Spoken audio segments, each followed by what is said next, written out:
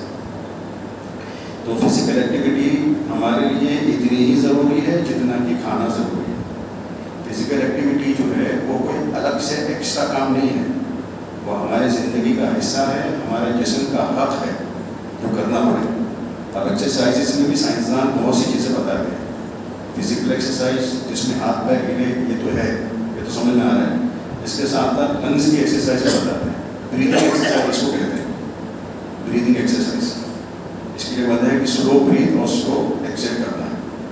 اس کا طریقہ کار یہ بتاتے ہیں کہ آپ جو ہے 7 سیکنڈ کے اندر سانس کو اندر لو, 4 سیکنڈ سانس کو ہولڈ کر کے رکھو, اور 8 سیکنڈ کے اندر سانس کو آہستہ آہستہ باہر چھوڑو. یہ روزانہ کم سے کم 5 منٹ کرنا ہے. اس کو کہتے ہیں بریدنگ ایکسرسائز. ہم دیکھتے ہوں گے کہ کئی ہمارے رشتے دار احباب جو دواخانوں میں ایڈمٹ ہے, جن کا ہارٹ کا آپریشن ہوا ہے, ڈاکٹرس ان کو سوائلومیٹری دیتے ہیں. ایک ایسا اپیرٹس رہتا ہے جس میں 3 قسم کے بالب ہوتے ہیں, ریڈ, بلو, یلو, اور وہ کہتے ہیں کہ اس کو سانس لو تاکہ یہ بال اوپر اٹھ کے نیچے ہو جائے. ایکچولی وہ لنگ کا کانفیڈنس بڑھانے کے لیے ہوتا ہے. لنگ جو ہے ہمارا پوری طرح انفلیٹ ہو, یعنی پوری طرح بڑھے جتنی کیپیسٹی ہے, اور پھر پوری طریقے سے وہ ایکسیل ہو, پوری طریقے سے نچوڑا جائے تاکہ پوری ایئر باہر نکلے. ہم جب نارملی جیسے میں بات کر رہا ہوں, آپ بیٹھ کے سن رہے ہیں, اس وقت ہمارا لنگ پوری طرح ایکسپانڈ نہیں ہو رہا ہے اور پوری طرح ایکسیل نہیں ہو رہا ہے.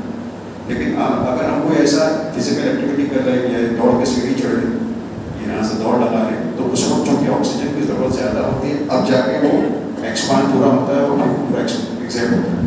تو یہ جو ہے چونکہ ہم کرتے ہیں تو ہی ہوتا ہے. لیکن ہمارے لنگ کو جو ہے آپٹیملی اچھی کنڈیشن میں رکھنے کے لیے روزانہ لنگ کی ایکسرسائز ضروری ہے. پیپلوں غیر مسلمانوں کے مذہب کے اندر وہ لوگ جب یوگا کرتے ہیں تو اس میں اکثر وہ لوگ بریدنگ ایکسرسائز پہ دھیان دیتے ہیں, اور وہ کہتے ہیں کہ کئی بیماریاں یہ بریدنگ ایکسرسائز سے ہی ختم ہو جاتی ہیں, نزلہ, زکام, الرجی, یہ بتاتے ہیں وہ لوگ. تو یہ بریدنگ ایکسرسائز, جسم کی ایکسرسائز, بریدنگ ایکسرسائز, یہاں تک کہ آنکھوں کی بھی ایکسرسائز. جو ہماری آنکھ ہے اس کا بھی موومنٹ پورا طریقے سے ہونا چاہیے, رائٹ لیفٹ, اوپر نیچے سرکولیشن, رائٹ لیفٹ سرکولیشن. تو یہ بنیادی ایکسرسائز ہے جو آدمی اپنے گھر پہ رہتے ہوئے کر سکتے ہیں. لیکن ہماری کوتاہی رہتی ہے کہ ہم ٹائم پہ اٹھ نہیں پاتے, صبح فریش نہیں رہتے تھے, اس لیے ہم یہ نہیں کر پاتے. یعنی دیکھیے جو لائف اسٹائل میڈیسن ہے, ایک اگر صحیح نہیں ہوا اس میں سے تو اس کا اثر دوسرے پر آتا ہے, اس کا اثر تیسرے پر آتا ہے. لہٰذا یہ جو 6 پلرس ہے, اس میں کوئی بھی کسی میں بھی ہم پوری طریقے سے اتر نہیں پاتے. اگر ایک بھی افیکٹ ہو گیا تو اس لیے 6 پہلو بہت ضروری ہے. تو یہ ہو گیا ایکسرسائز کے تعلق سے. پچھلے نشستوں میں بھی اس پہ کافی بات ہوئی, اس لیے میں زیادہ ڈیپ میں نہیں کروں گا. چوتھی بات جو تھی وہ ہے اسٹریس مینجمنٹ. ذہنی اعتبار سے جو اسٹریس ہے, مینٹل اسٹریس ہے, اسٹریس مینجمنٹ, اس پر میں آج بات کرنے والا ہوں. اس لیے میں اس کو اسکپ کر دیتا ہوں. 5ویں جو چیز تھی وہ انٹر ریلیشن سے خوش رہنا, آدمی خوش رہے, ایک دوسرے کے جو تعلقات ہے وہ درست ہیں. اگر وہ درست نہیں ہوتے تو آدمی جو ہے سیڈ ہو جاتا ہے, غم زدہ ہو جاتا ہے, ڈپریشن میں چلا جاتا ہے, اور ذہنی امراض میں مبتلا ہو جاتا ہے. مور دین 50% پیپل آر ڈپریسڈ ناؤ. امریکہ میں تو اس سے بھی زیادہ ہے.